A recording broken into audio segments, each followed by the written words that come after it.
கிறிஸ்துவுக்குள் பிரியமுள்ள சகோதர சகோதரிகளே, பலன் தரும் தேவன் எபிசோட் 1616 கர்த்தரை துதிக்கிறேன், மகிமைப்படுத்துகிறேன்.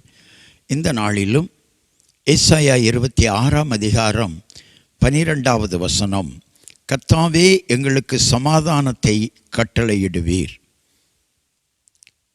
இந்த உலகத்தில் வாழ்ந்த மனிதர்களும் சரி, வாழ்ந்து கொண்டிருக்கிற மனிதர்களும் சரி, சமாதானம் இல்லாமல் வாழ்ந்து கொண்டிருக்கிறார்கள். இயேசு கிறிஸ்துவை குறித்து வேதம் சொல்லுகிறது, சமாதானத்தின் தேவன். அவருடைய கைகளிலே ஆயுதங்கள் இல்லை, அரிவாள் இல்லை, ஈட்டி இல்லை, வில் இல்லை, அம்பு இல்லை. பிராணிகளை அவர் பயன்படுத்துவதும் இல்லை. அப்போ அவரிடத்திலிருந்து நாம் எதிர்பார்ப்பதெல்லாம் சமாதானம்.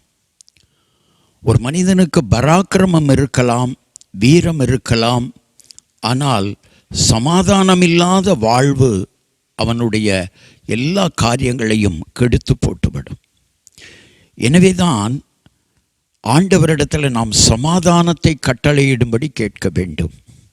இயேசு கிறிஸ்துனுடைய மரணத்திற்கு பின்பு சீஷர்கள் பயந்து கொண்டு வீட்டை பூட்டி கொண்டு உள்ளே பயந்து இருந்தார்கள். இயேசு அந்த பூட்டிய வீட்டிற்குள்ளே போய் உங்களுக்கு சமாதானம் என்றார். இன்றைக்கும் சமாதானம் இழந்து வாழுகிற மகனே, மகளே, ஆண்டவர் உனக்காக இந்த வார்த்தையை தந்திருக்கிறார். இயேசு உனக்கு சமாதானம் கட்டளையிடுவார். கண்களை மூடி ஜெபிக்கலாம். எங்களை நேசிக்கிற நல்ல தகப்பனே, அவர்கள் எல்லாருக்கும் நீங்கள் சமாதானத்தை கொடுக்கும்படி ஜெபிக்கிறேன். சமாதானத்தின் தேவனே, சமாதானத்தை கொடுங்கப்பா, சமாதானத்தை கொடுங்க. சமாதானத்தை இழந்து காணப்படுகிற சகோதரனே, சகோதரியே, இன்றைக்கு இயேசுவை நம்பு. உன்னை தேடி இயேசுவிடத்திலிருந்து சமாதானம் வரும். அவர் உன் வாழ்க்கையை சமாதானம் உள்ளதாக்கி தருவார். இயேசு கிறிஸ்துவின் நாமத்தில் ஜெபிக்கிறேன் பிதாவே, ஆமேன், ஆமேன்.